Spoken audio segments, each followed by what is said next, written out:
Assalamualaikum warahmatullahi wabarakatuh. Puji syukur kami panjatkan kehadiran Tuhan Yang Maha Esa yang telah memberikan nikmat sehat kepada kita semua, sehingga kita dapat melakukan aktivitas sehari-hari dengan baik. Perkenalkan, kami dari kelompok KKNT 24 Universitas Slamet Riyadi Surakarta yang sedang melakukan KKN di Kecamatan Pasar Kliwon, Kelurahan Semanggi, Surakarta. Izinkan saya memperkenalkan salah satu program kerja kami, yaitu penyuluhan tentang ibu hamil. Program kerja ini merupakan salah satu program KKNT kelompok 24 yang merupakan realisasi dari Hibah PKKM, yaitu program kompetisi Kampus Merdeka, mengenai penyuluhan tentang ibu hamil di Kecamatan Pasar Kliwon, Kelurahan Semanggi, Surakarta. Baik, yang pertama kita akan membahas mengenai pelayanan kesehatan ibu. Pelayanan kesehatan ibu sudah diatur pada Undang-Undang Republik Indonesia Nomor 36 Tahun 2009 pada pasal 126 yang berbunyi, ayat pertama menjelaskan bahwa upaya kesehatan ibu harus ditunjukkan untuk menjaga kesehatan ibu sehingga mampu melahirkan generasi yang sehat dan berkualitas serta mengurangi angka kematian ibu. Ayat kedua, upaya kesehatan ibu sebagaimana dimaksud pada ayat 1 meliputi upaya promotif, preventif, kuratif, dan rehabilitatif. Lalu ayat ketiga, pemerintah menjamin ketersediaan tenaga, fasilitas, alat, dan obat dalam penyelenggaraan pelayanan kesehatan ibu secara aman, bermutu, dan terjangkau.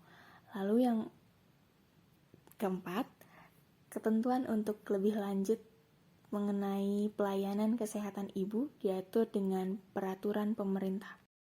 Bisa kita lihat berikut ini diagram angka kematian ibu di Indonesia dari tahun 1994 sampai tahun 2015.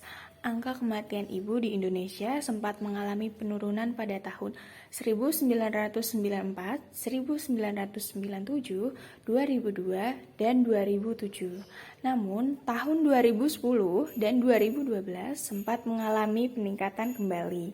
Angka kematian ibu telah menurun dari 346 per 100.000 kelahiran hidup. Data ini didapat dari sensus penduduk pada tahun 2010 ke 305 per 100.000 kelahiran hidup. Data ini didapat dari SUPAS 2015. Target SDGs tahun 2030 yaitu 70 per 100.000 kelahiran hidup. Lalu selanjutnya kita akan melihat capaian layanan kesehatan di Indonesia. Yang pertama yaitu persalinan oleh tenaga kesehatan di fasilitas pelayanan kesehatan. Pada tahun 2015 mencapai pada angka 79,72%. Lalu pada tahun 2016 mencapai pada angka 80,61%. Selanjutnya pada tahun 2017 mencapai pada angka 34,74%. Yang kedua yaitu cakupan imunisasi dasar lengkap bayi. Pada tahun 2015 menduduki angka 4.139.093 bayi. Pada tahun 2016 menduduki angka 4.361.072 bayi. Lalu pada tahun 2017 mencapai pada angka 1.773.440 bayi.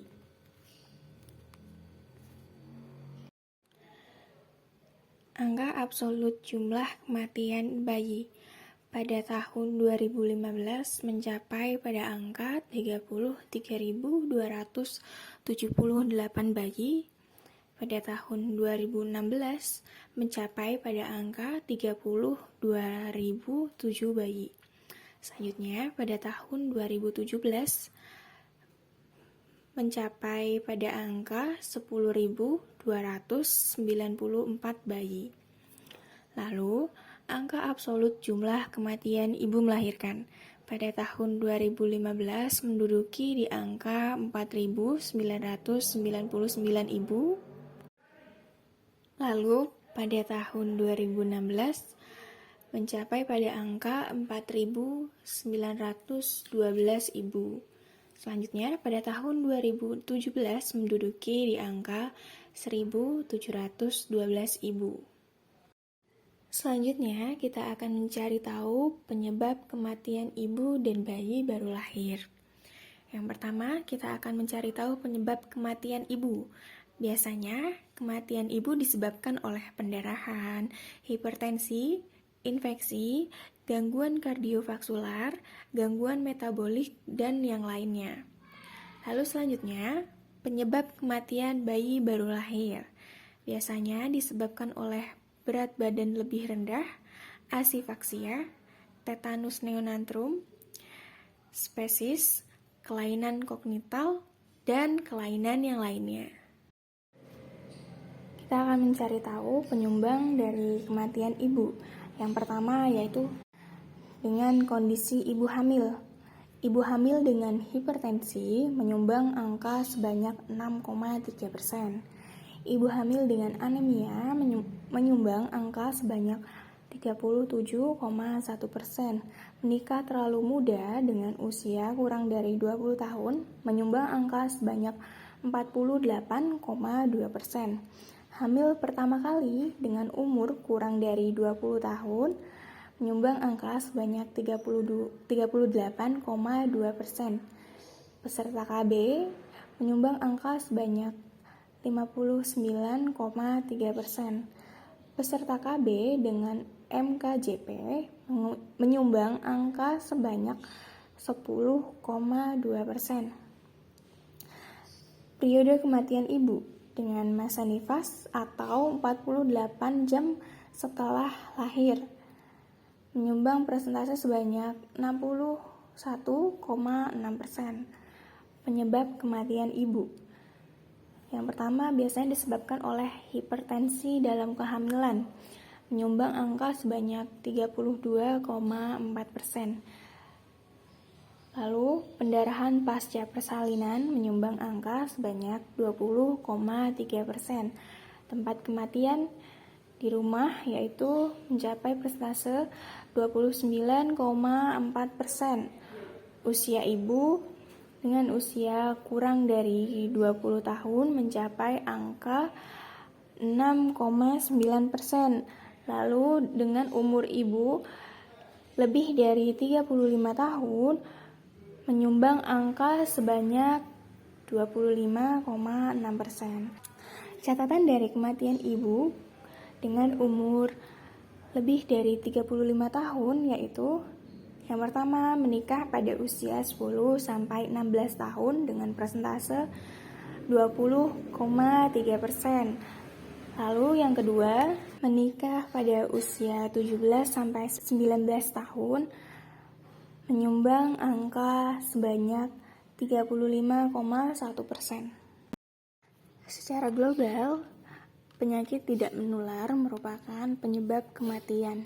Hampir 2/3-nya disebabkan oleh penyakit tidak menular. Penyakit tidak menular juga membunuh penduduk dengan usia yang lebih muda. Salah satu penyebab angka kematian ibu merupakan penyakit tidak menular. Untuk meminimalisir kenaikan jumlah angka kematian pada ibu, dapat ditanggulangi dengan banyak mengonsumsi makanan yang mengandung asam folat seperti buah-buahan, misalnya buah mangga, alpukat, delima, dan pisang. Lalu, rajin mengonsumsi vitamin, rajin memeriksakan kandungan kepada bidan dan tenaga kesehatan, hindari stres berlebih dan juga istirahat yang cukup. Di sini dapat kita lihat proporsi penyebab penyakit tidak menular. Yang pertama ada kardiovaskuler yang mencapai angka 39%. Yang kedua ada kanker mencapai angka 27%. Lalu ada pernafasan, pencernaan, dan lain-lain mencapai angka 30%. Lalu yang terakhir ada diabetes mellitus mencapai angka 4%. Selanjutnya yaitu ada peranan bidan. Yang pertama, hasil pemeriksaan ibu hamil dengan kondisi pendarahan antepatrum. Tindak lanjut kasusnya yaitu keadaan emergensi segera rujuk untuk mendapatkan penanganan pendarahan sesuai dengan standar. Yang kedua, hasil pemeriksaan dari ibu hamil dengan kondisi demam. Tindak lanjut kasusnya, yang pertama, tangani demam sesuai dengan standar. Jika dalam 2 hari masih demam dan tidak kunjung membaik, segera rujuk ke rumah sakit. Yang ketiga, hasil pemeriksaan ibu hamil dengan hipertensi ringan, yaitu tekanan darah lebih dari 140/90 mmHg tanpa proteinuria. Tindak lanjut kasusnya yaitu tangani hipertensi sesuai dengan standar, periksa ulang dalam 2 hari. Jika tekanan darah meningkat, segera rujuk ke rumah sakit. Jika ada gangguan janin, segera rujuk ke rumah sakit. Konseling gizi, diet makanan untuk hipertensi dalam kehamilan. Selanjutnya, hasil pemeriksaan dari ibu hamil dengan hipertensi berat, yaitu diastole lebih dari 110 mmHg tanpa proteinuria. Tindak lanjut kasusnya yaitu rujuk untuk penanganan hipertensi berat sesuai dengan standar. Selanjutnya, hasil pemeriksaan dari ibu hamil dengan preeklampsia. Yang pertama, hipertensi disertai edema wajah atau tungkai bawah dan atau proteinuria positif. Tindak lanjut kasusnya yaitu keadaan emergensi, segera rujuk untuk penanganan preeklampsia sesuai dengan standar. Selanjutnya, hasil pemeriksaan dari ibu hamil dengan berat badan kurang, yaitu kenaikan berat badan kurang dari 1 kilo per bulan, atau ibu hamil dengan resiko kekurangan energi kronik, yaitu lingkar lengan atas kurang dari 23,5 cm. Tindak lanjut kasusnya yaitu segera rujuk untuk mendapatkan penanganan ibu hamil beresiko kekurangan energi kronik sesuai dengan standar. Selanjutnya, hasil pemeriksaan ibu hamil dengan berat badan lebih, yaitu kenaikan berat badan lebih dari 2 kilo per bulan. Tindak lanjut kasusnya yaitu segera rujuk untuk mendapatkan pemeriksaan lebih lanjut. Selanjutnya, hasil pemeriksaan dari ibu hamil dengan status imunisasi tetanus kurang dari T5. Tindak lanjut kasusnya adalah rujuk untuk mendapatkan suntikan vaksin tetanus sesuai dengan imunisasinya. Lalu, hasil pemeriksaan dari tinggi fundus uteri yang tidak sesuai dengan umur kehamilan. Tindak lanjut kasusnya adalah rujuk untuk mendapatkan penanganan gangguan pertumbuhan janin. Selanjutnya, kelainan letak janin pada trimester ketiga. Tindak lanjut kasusnya adalah segera rujuk untuk mendapatkan penanganan kehamilan dengan kelainan letak janin. Lalu, hasil pemeriksaan dari gawat janin. Tindak lanjut kasusnya adalah segera rujuk untuk mendapatkan penanganan gawat janin. Selanjutnya, hasil pemeriksaan dari ibu hamil dengan anemia. Tindak lanjut kasusnya adalah yang pertama, rujuk untuk penanganan anemia sesuai dengan standar. Yang kedua, konseling gizi, diet makanan kaya zat besi dan protein. Lalu, hasil pemeriksaan ibu hamil dengan diabetes mellitus.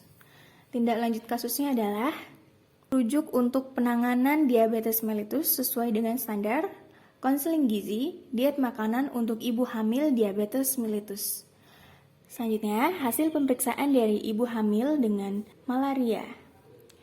Penanganan dan tindak lanjut kasusnya adalah yang pertama, konseling tidur menggunakan kelambu berinteksida. Lalu yang kedua, memberikan pengobatan sesuai dengan kewenangan. Lalu selanjutnya, rujuk untuk penanganan lebih lanjut pada malaria dengan komplikasi. Selanjutnya, hasil pemeriksaan ibu hamil dengan tuberkulosis. Tindak lanjut kasusnya adalah yang pertama, segera rujuk untuk penanganan tuberkulosis sesuai dengan standar. Yang kedua, mengonseling gizi, diet makanan untuk ibu hamil tuberkulosis. Yang ketiga, pemantauan meminum obat tuberkulosis dan juga tawarkan tes HIV. Lalu selanjutnya, hasil pemeriksaan dari ibu hamil dengan infeksi menular seksual. Tindak lanjut kasusnya adalah yang pertama, rujuk untuk penanganan infeksi menular seksual termasuk SI dan IS pada ibu hamil dan suami sesuai dengan standar. Lalu, tawarkan tes HIV. Selanjutnya, hasil pemeriksaan dari ibu hamil dengan kasus HIV. Tindak lanjut kasusnya adalah yang pertama, memberikan konseling rencana persalinan, rujuk untuk penanganan HIV sesuai dengan standar, lalu mengonseling gizi, diet makanan untuk ibu hamil yang mengalami HIV. Lalu selanjutnya, memberikan konseling pemberian makanan bayi yang lahir dari ibu dengan HIV. Selanjutnya, hasil pemeriksaan dari ibu hamil yang kemungkinan ada masalah kejiwaan. Tindak lanjut kasusnya adalah pertama, rujuk untuk pelayanan kesehatan jiwa, pantau hasil rujukan balik, lalu kerjasama dengan fasilitas rujukan selama kehamilan. Selanjutnya, hasil pemeriksaan dari ibu hamil yang mengalami kekerasan dalam rumah tangga. Tindak lanjut kasusnya adalah segera rujuk ke rumah sakit yang memiliki fasilitas pusat pelayanan terpadu terhadap korban kekerasan. Sekian pemaparan materi mengenai penyuluhan ibu hamil yang dapat kami sampaikan. Kurang lebihnya kami mohon maaf. Wabillahi taufiq wal hidayah. Wassalamualaikum warahmatullahi wabarakatuh.